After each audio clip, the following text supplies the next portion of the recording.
All right, guys, welcome to Coach's Corner. I am Coach Dana. I'll be your facilitator today. And Coach Dakota, give us a wave, Dakota. Hey, everybody. He is going to be your lead coach today.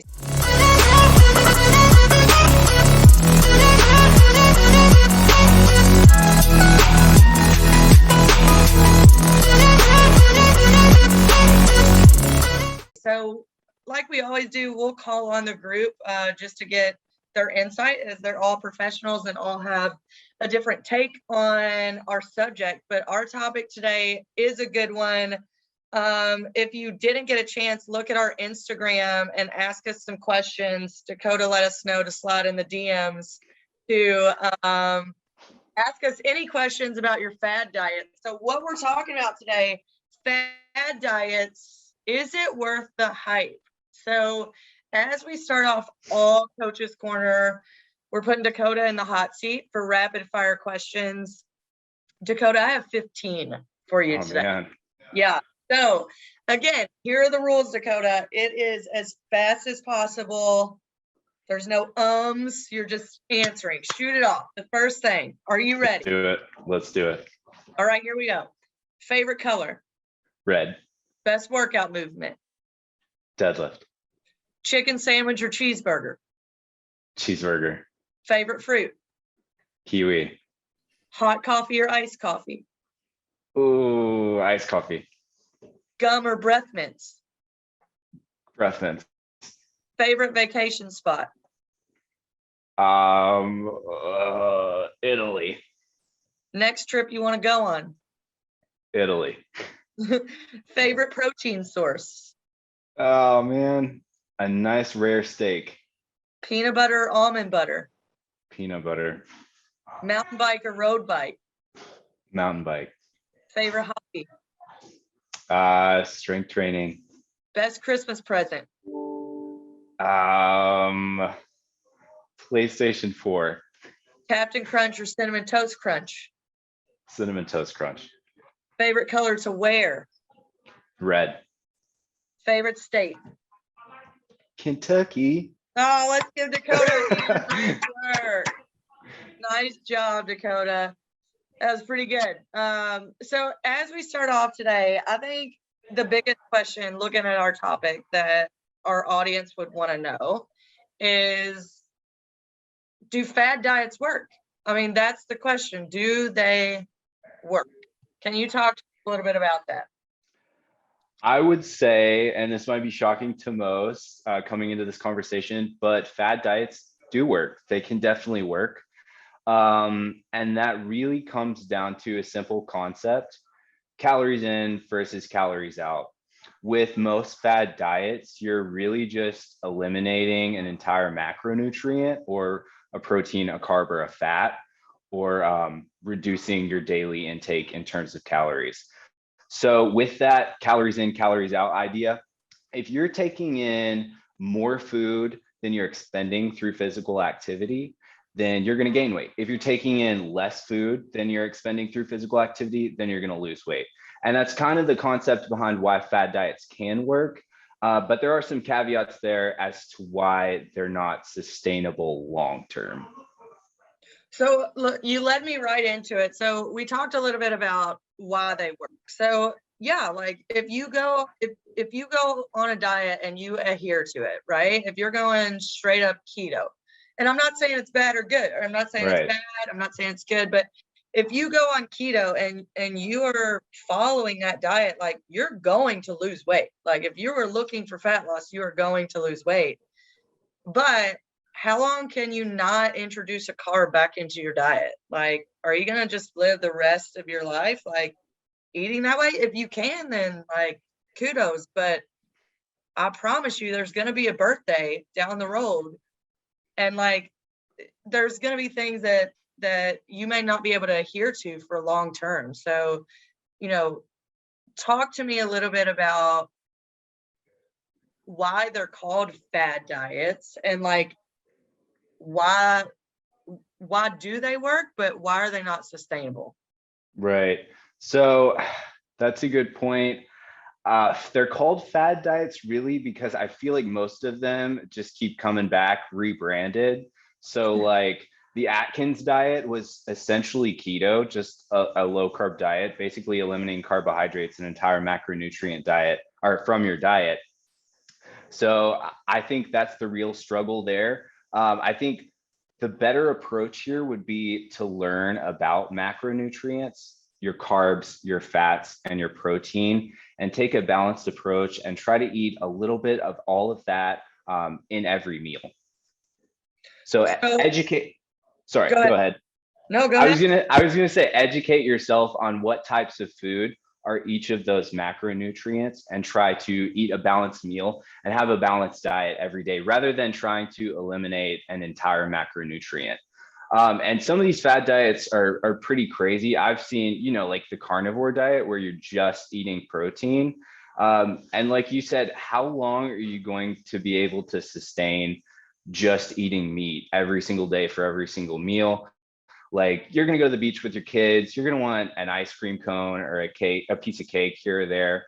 I've heard, honestly, my mom did this one. It's the cabbage soup diet. So Yeah. she's just eating cabbage cooked in tomato broth every single day for every meal for like 2 weeks. And she lost a ton of weight, but she gained it all back and more because she just binged afterward because she was Yeah. eliminating so much from her life. And she was using the bathroom a ton because she's eating cat and like, so of course she's gonna lose water, she's gonna lose weight. So on a scale, right, she's gonna lose weight. But most of our clients come to us like looking to improve their body composition. So maybe they say to us in a consult that I want to lose weight. But when we ask them, okay, do you want to be a smaller version of yourself or do you want to change your body composition? It's usually they're looking to change their body composition. So Right. you talked about a better approach. So what is a better approach to like long-term sustainability and weight loss? You talked about educating yourself on your macronutrients. So can you explain those a little bit in really general layman's terms? Like, what is a protein? What is a fat? What is a carb? And like, why do we need them? Okay, so we've got protein, carbs, and fats. Those are your main macronutrients. That's where all your calories come from. Protein, that's 4 calories per gram. Same thing for carbs, 4 calories per gram. Fat is 9 calories per gram. Even though fat's a little more calories, still necessary for your body. So starting with protein, protein is really necessary for muscle and tissue building and growth. And in times of starvation, it can be used as an energy source. And you can get that from meats, beans, dairy products, eggs, lots of animal products there. Carbohydrates, super important. And I feel like that's the one that gets the worst reputation. Even though for most people, it should be the largest part of your diet. I know here at Exos, we recommend for a lot of people a 40% carbohydrate ratio in their diet for weight loss. So carbohydrates can be anything from fruits, grains, we've got bread, cereal, etc. The body really uses carbohydrates for energy production. So think about cutting that entire macronutrient out of your diet. You're probably going to suffer in terms of your energy. Then we've got fat. So fat, you guys know, is you can find that in butter, whole milk, nuts, seeds. Fat, it can also be used as an energy source. That's the whole thesis behind keto. But fat is also super important for neural function. So our neurons are lined with fat. A lot of our organs on our brain are actually made of fat and cholesterol. So a lot of people also like to cut fat out of their diet. And you can definitely run into some problems if you do just totally eliminate that macronutrient. And I would just try to educate yourself on all of those macros, learn what foods are those macros, and try to take a balanced approach with every meal, like I said. A good way to do that to start is understand how to read food labels.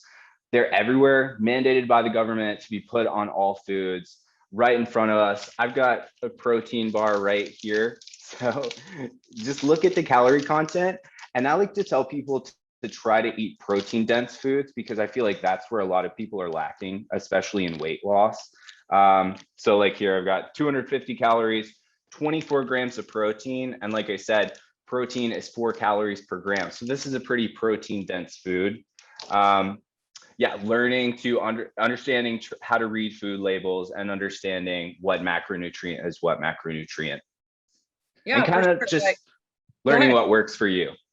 I think that's the biggest thing. And that's where I want to bring in the other coaches here is like, yes, I know we're all in the industry, right? So we've read textbooks on this and we had to take tests on this and things like that. But all of us, for the most part, live a very quote unquote healthy lifestyle, right?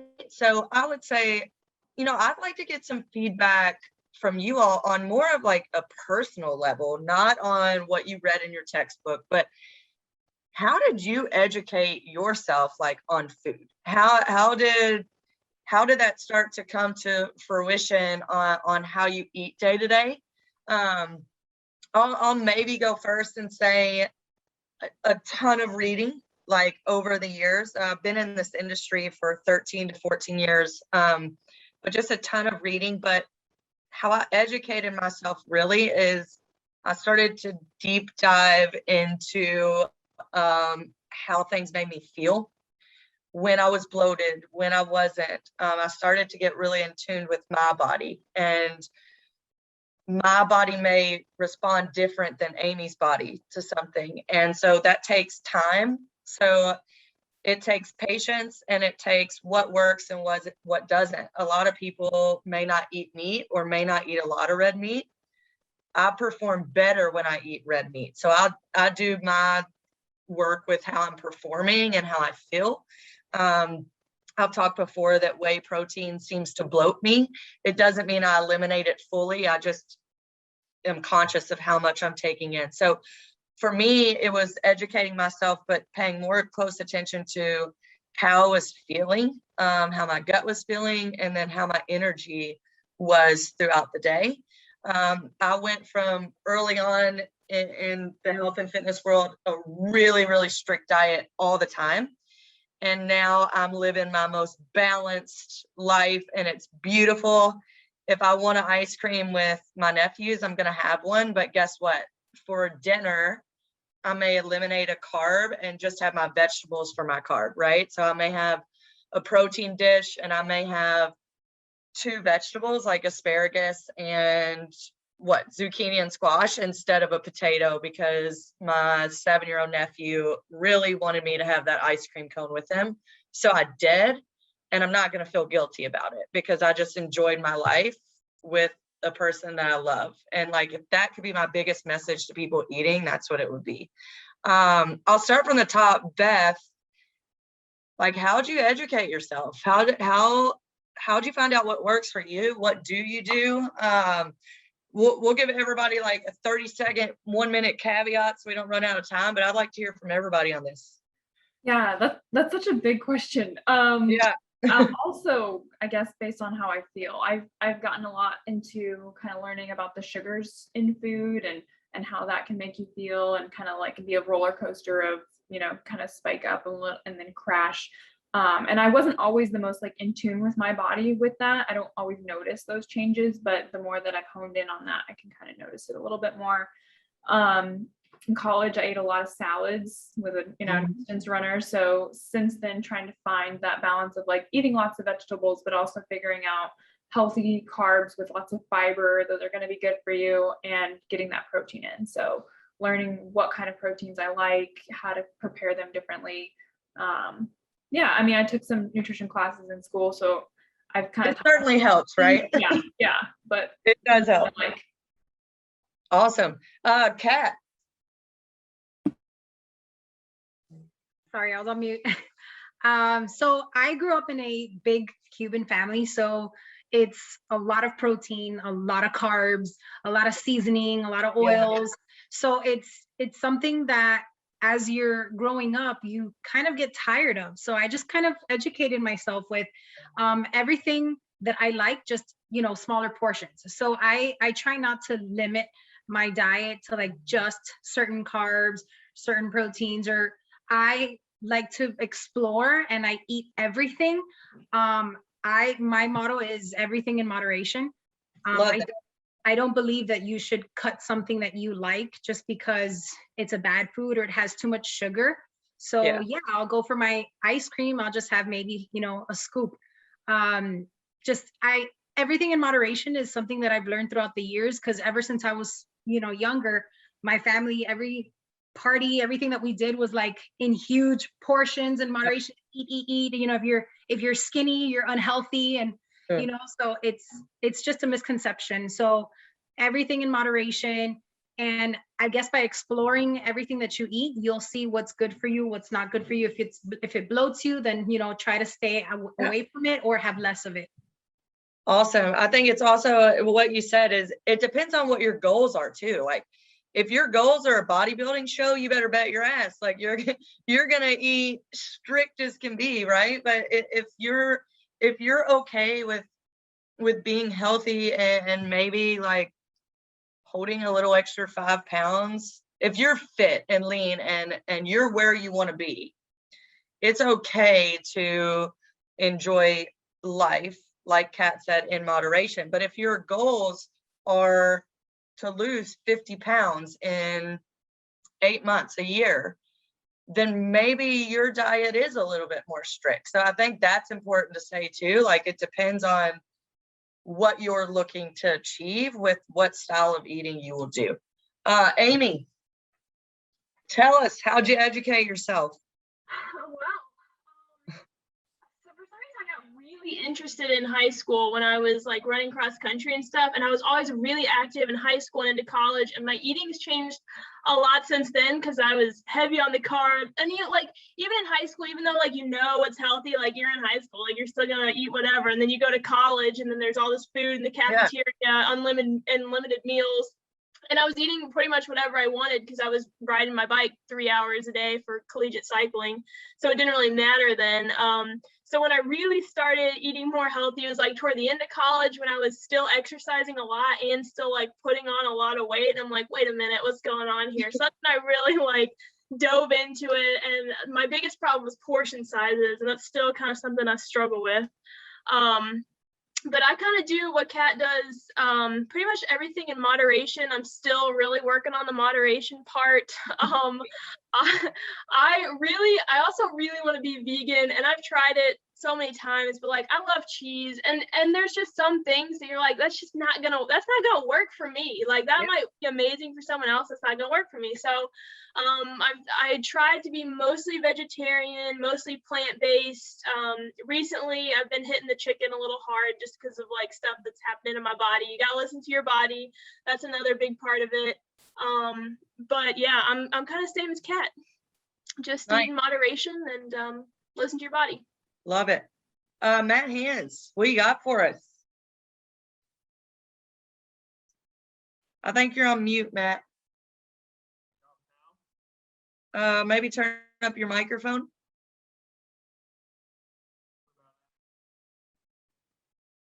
We'll come back. Mark. Can you hear me? Yeah, you're good. All right. So basically like you're your own guinea pig throughout life. So like basically you can try and see what works for you. For me, I eat across the board. Like now I know what I found that works best for me was more of a pescatarian plant-based diet, to where like my fish was my main protein and I was more plant-based across the board for everything else. And I know with that, it put me in complete control of my weight. And then it also playing around with intermittent fasting. That was a good thing to do. So I did that for about 5 years, and it was great for me. And I'm going back to that just because I know I'm moving not as much as I used to be. So it's just more or less finding out which macronutrients work best for you. Like, because some people work great on high carb diets, some people work great on high protein diets.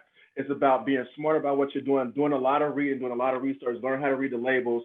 And I think that'll get you to where you want to be. Just pay attention to what you're putting into your body for a good amount of time. And then now build off of that. Nice. Love it. Matt hands. Let's see if your mic can work. It's not. We're gonna skip you again. Jordan.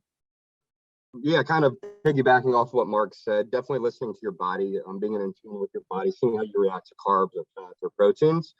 In the fitness industry, we've seen a large shift of macros. And in my opinion, I think we should start counting chemicals and not macros.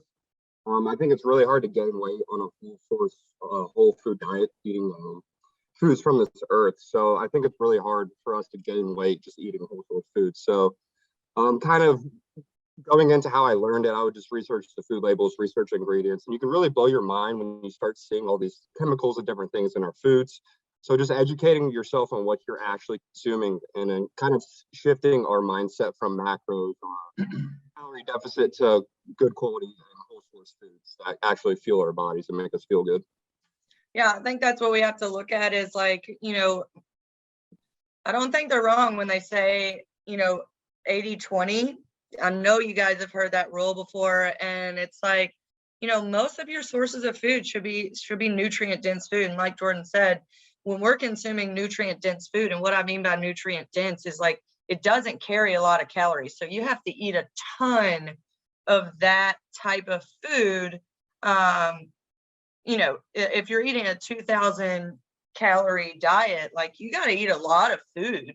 If you're eating all nutrient dense food, foods that are more processed are going to carry larger amounts of calories. So, that's where we get into the fad diets. What we were talking with Dakota about is, a keto diet or an Atkins or things that we hear about, like it's eliminating some of those foods. So yes, you will lose weight if you are, not taking in as many calories as you're putting out. It's math. But at the end of the day, what are we filling our bodies with? So that's maybe what I want to touch with Dakota. I'm going to go back to him. Matt, Tracy, I didn't forget about you, I promise.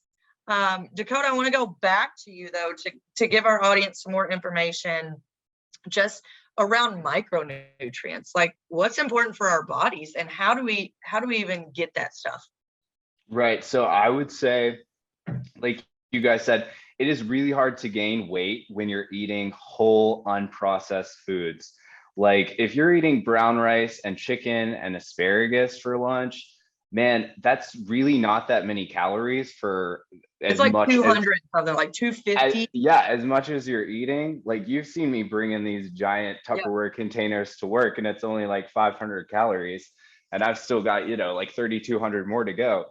So it is really hard to gain weight when you're eating whole unprocessed foods. Those whole unprocessed foods also carry a lot of micronutrients, like you were talking about, that processed foods like potato chips, ice cream, cake, whatever, may not contain. And that's something we should definitely look at when we're dieting. So we've got all of our vitamins, A, C, B, A, D, E, K, as well as minerals. We've got calcium, phosphorus, magnesium.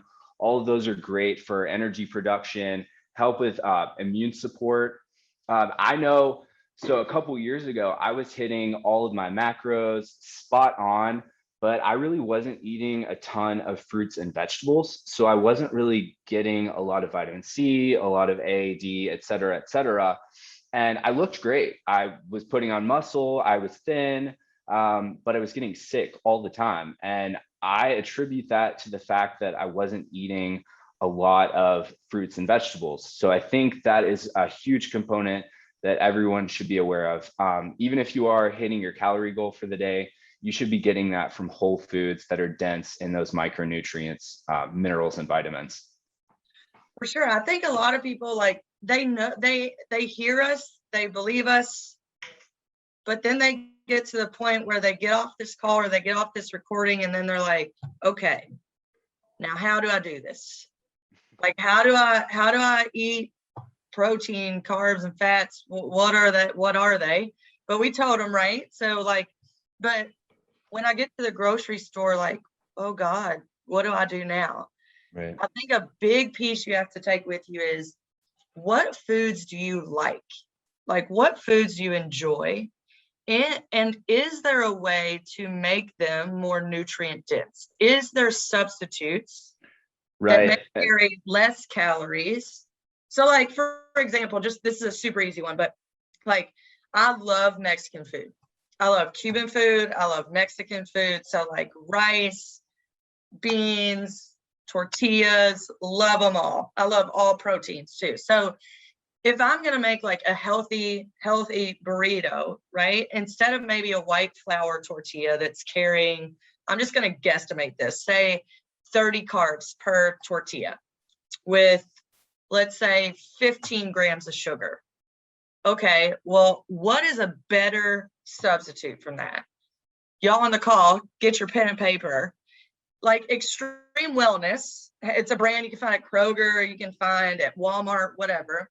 I swear to you, it tastes fire. It's great. Dave Richardson, that quote was for you. And it has literally, one of them has 13 grams of carbs. The other one has 19 grams of carbs. It literally has 11 grams of fiber per serving. And it's like 70 calories. So like I can eat 2 of those of what one white flour is, and then I'm getting 22 grams of fiber. And it's still, I'm making the same burrito that I just swapped out one thing. So I think, you know, one of those things, like something as easy as that is like almost finding more nutrient dense substitutes for foods that you already like. That's not to say you can't ever eat regular spaghetti again, but you know, there are some things that you can do. So Matt, Tracy, I'm going to come back to you on what are some things that you've done to like educate yourself, or what has been sustainable for you?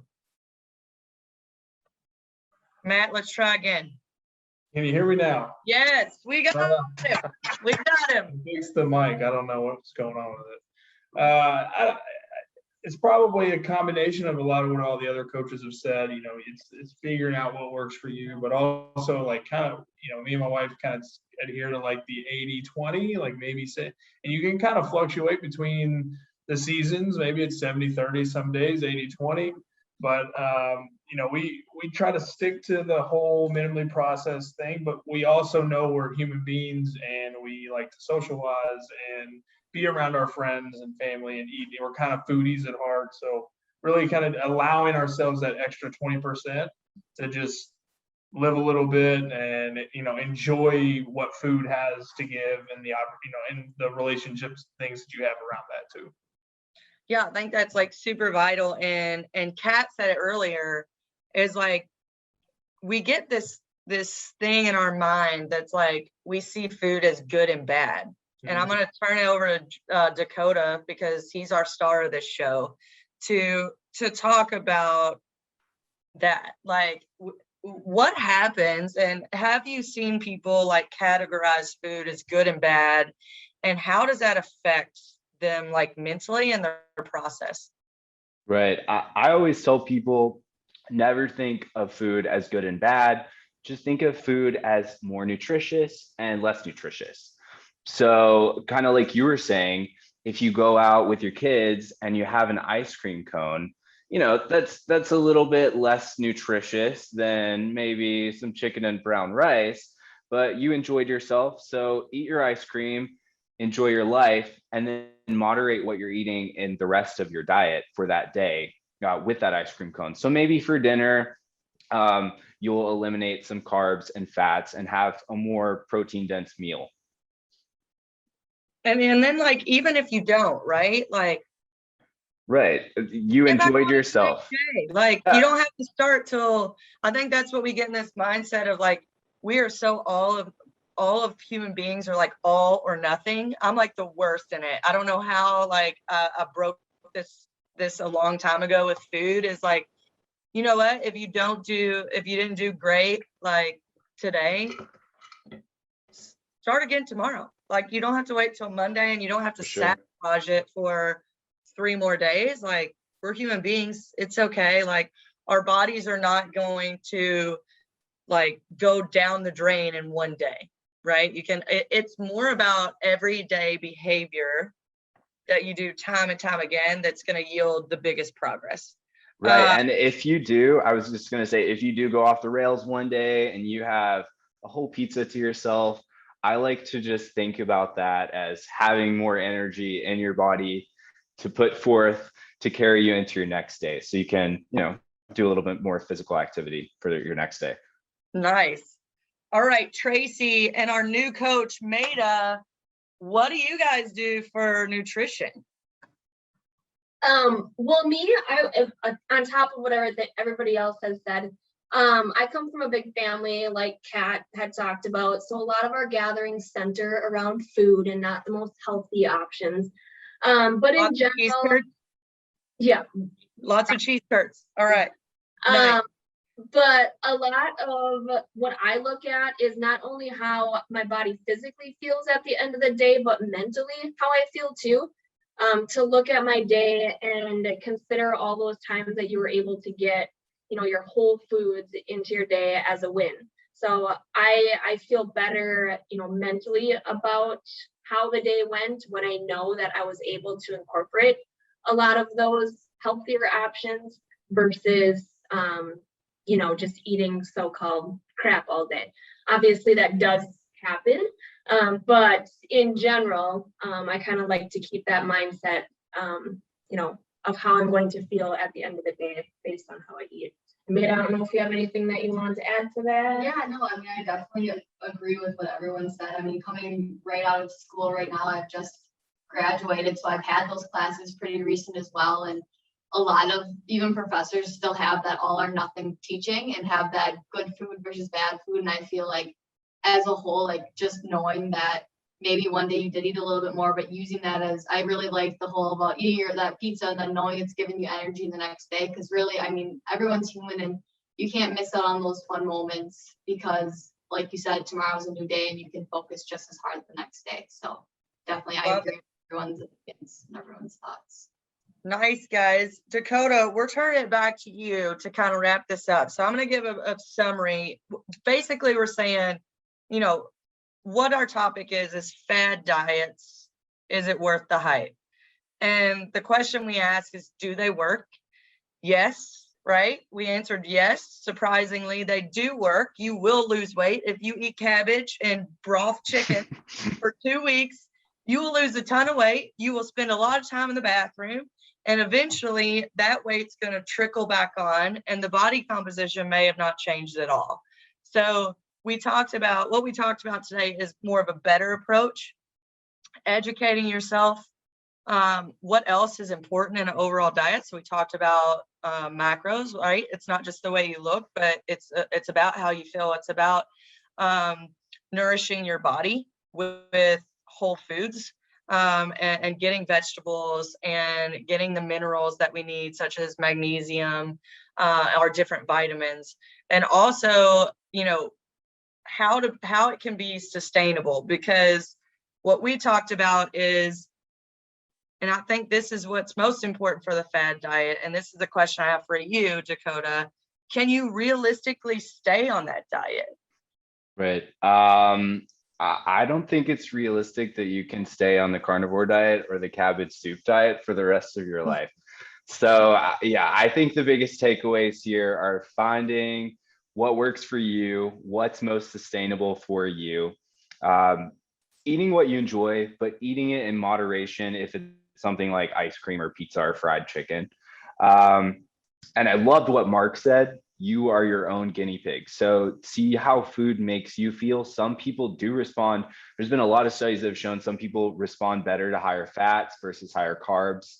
One thing I forgot to mention though, for those people going to the grocery store and wondering, coming home and cooking their food and wondering how to size it out, a good rule of thumb is you can use your hand, and this is scalable for everyone based upon your size. So your palm here is the size of about a serving of protein. Your fist is about a serving of carbohydrates, and the tip of your thumb here is about a serving of fats. So that's just a little nugget I wanted to drop there to make it a little easier to measure your macronutrients if you don't want to use a food scale, say.